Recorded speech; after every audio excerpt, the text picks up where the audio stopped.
Pada bulan Juni 2022 lalu, Menko Maritim dan Investasi Luhut Binsar Panjaitan mengumumkan pembatasan jumlah pengunjung wisata Candi Borobudur diiringi dengan kenaikan tiket masuk menjadi Rp750.000 untuk turis lokal dan $100 Amerika untuk wisatawan mancanegara, naik berkali-kali lipat.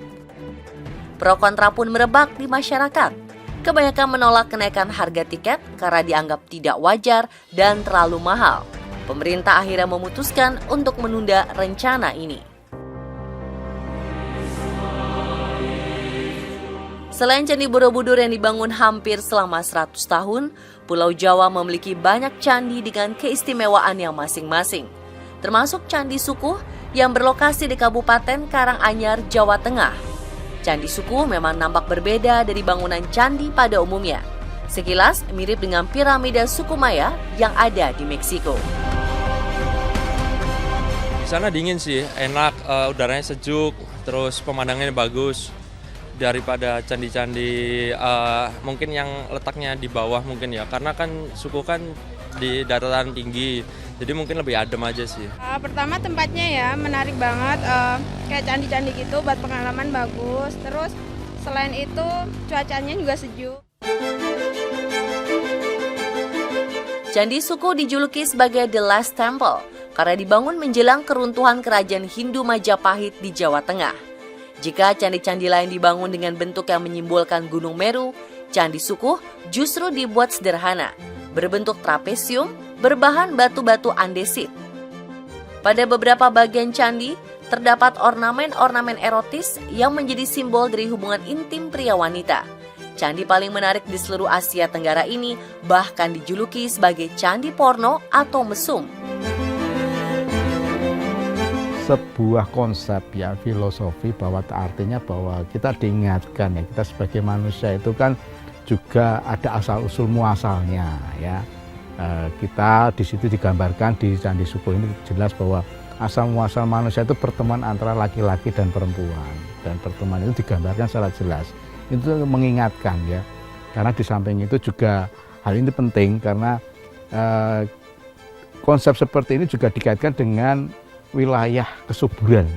Suburan dalam pengertian masyarakat dulu adalah masyarakat yang mengandalkan lingkungan alam, mengandalkan tanaman untuk kehidupan mereka. Mereka meyakini bahwa dengan membangun bangunan suci, hidup mereka pasti akan tentram, bahagia. Mereka mendapat perlindungan dari Yang Maha Kuasa. Ya. Maka mereka bangun itu supaya ada keselarasan hubungan ya antara manusia itu dengan Yang Maha Kuasa atau Yang Pencipta, manusia dengan lingkungan alam. Menurut cerita warga setempat, sejak dulu areal Candi Sukuh terkenal wingit, di mana kerap terlihat cahaya terang dari sekitar Gunung Lawu yang mengarah langsung ke Candi Sukuh.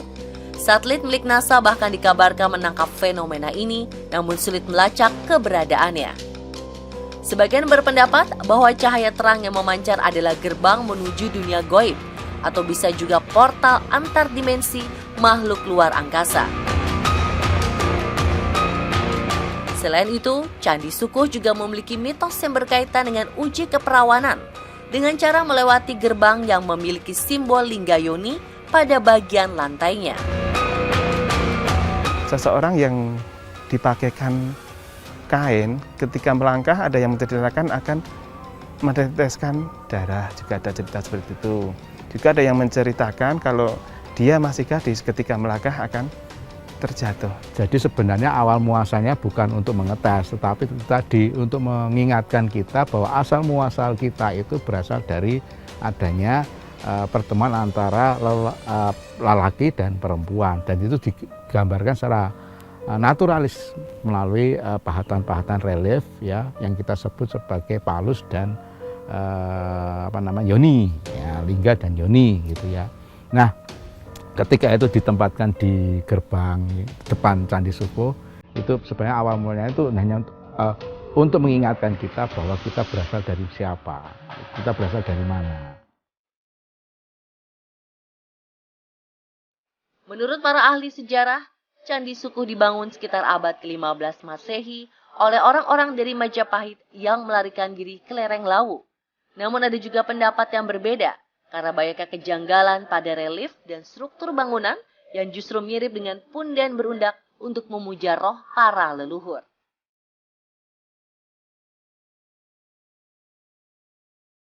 Relief-relief pada Candi Suku memang nampak lebih sederhana jika dibandingkan relief masa Majapahit, tapi nampak jelas menunjukkan kehidupan masyarakat Jawa di masa lalu.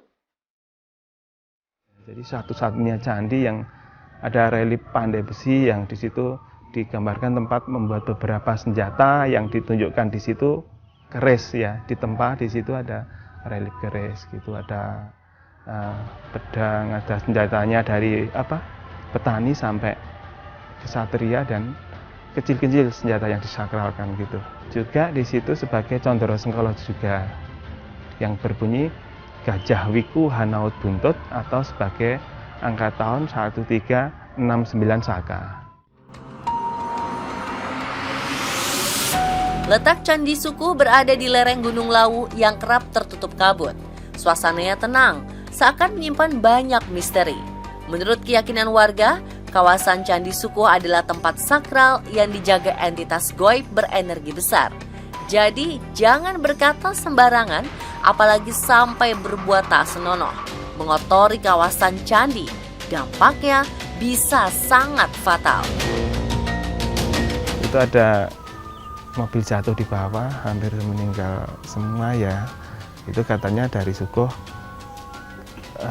sembrono, berkata yang tidak, cuma batu ditumpuk kok dilihat, paling pas jaga malam atau pas sendiri merasakan merinding, itu hal-hal yang biasa ya, wajar kan.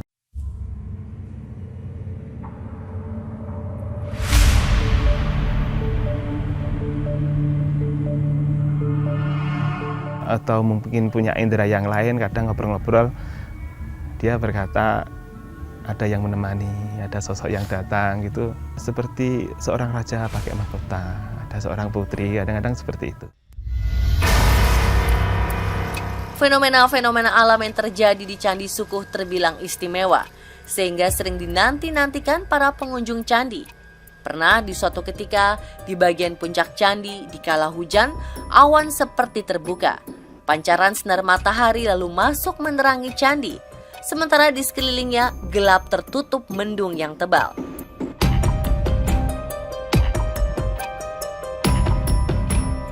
Anehnya, di lokasi yang sama, pada teras candi bagian ketiga, pernah memancar cahaya terang yang aneh.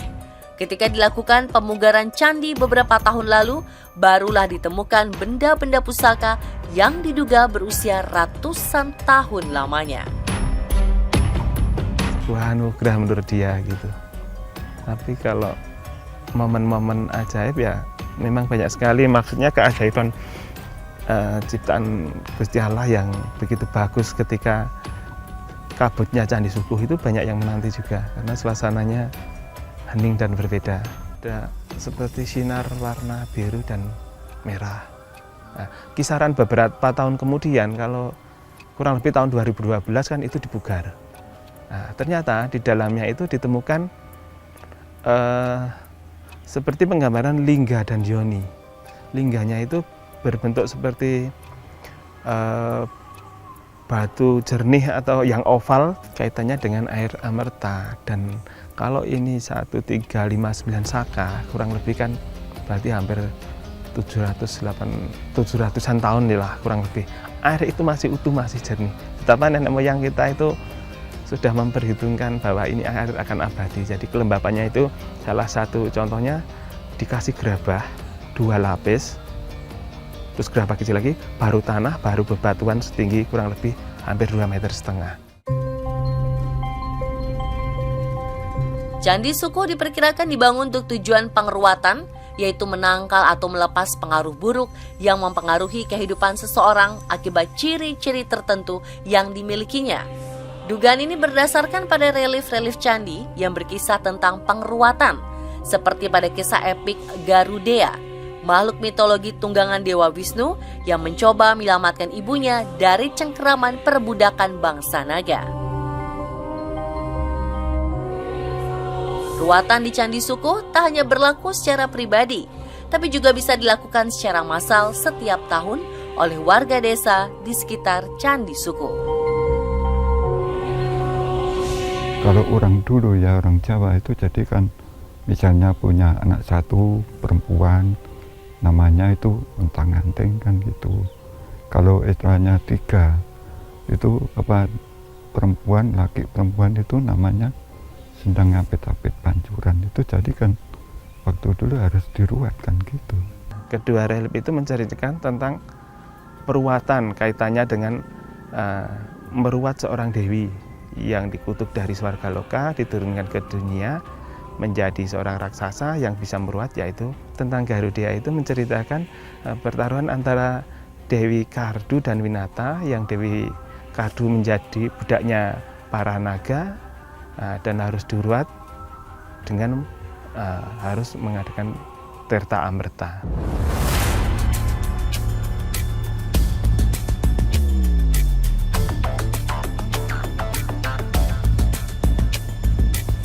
Candi Sukuh terdiri dari 3 teras yang bersusun layaknya piramida.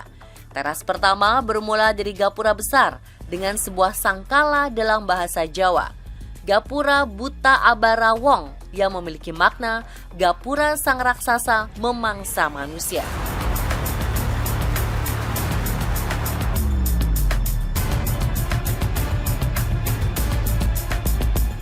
Teras kedua tak begitu lebar dengan patung penjaga pintu yang disebut Dwarapala. Sayang, kondisinya banyak yang sudah rusak sehingga tak jelas lagi bentuknya. Jadi 2 patung penjaga itu berbentuk arca ya. Saya bilang tadi arca Dwarapala di sebelah barat, mau masuk ke pintu itu juga ada kanan kiri. Terus sebelah seorang yang jongkok membawa seperti candi perwara. Candi kecil yang biasanya untuk berdoa masyarakat sekitar ketika bersih dusun, atau sebagian masyarakat yang masih percaya itu kalau mau mempunyai hajat menaruhkan sesaji di situ. Pada teras ketiga berdiri bangunan inti dari Candi Sukuh, tempat yang dianggap paling sakral untuk menyucikan diri dari segala urusan duniawi. Arca kura-kura yang cukup besar berdampingan dengan Dwarapala seakan menyambut pengunjung yang akan naik ke puncak candi. Setelah menaiki tangga, di puncak candi kita akan menemukan pelataran berbentuk bujur sangkar dengan lubang di bagian tengahnya sebagai lokasi utama pelaksanaan ritual pangruatan. Ya memang sekilas seperti mirip bangunan piramid, tetapi itu tidak seperti itu. Kalau kita cermati lebih jauh, nenek moyang itu lebih pandai karena mereka bisa membuat imajinasi kalau ini dilihat dari atas ini seperti bangunan yoni. Dan ini sudah terbukti. Kalau kita lihat pakai drone kah atau apa yang kita bisa presisi lihat dari atas, betul sekali itu adalah yoni. Bagaimana dengan suatu bidang tertentu bisa menghasilkan sebuah kekuatan yang tertentu, ketinggian tertentu, batunya seperti tidak lari kemana-mana, itu mereka sudah punya teknologi tersendiri. Ya, misalkan teknologi pengunci batu, itu ada. Kemudian teknologi bagaimana antar batu satu yang lain dan batu yang lainnya mereka masukkan seperti ada semacam satu bentuknya seperti ini, satu bentuknya seperti ini, mereka klik gini sudah terkunci itu. Bangunan Candi Sukuh memberikan kesan kesederhanaan namun dengan filosofi mendalam. Meski terkesan vulgar, Candi Sukuh justru melambangkan kesucian dan kesuburan bagi umat Hindu di masa akhir kejayaan Kerajaan Majapahit.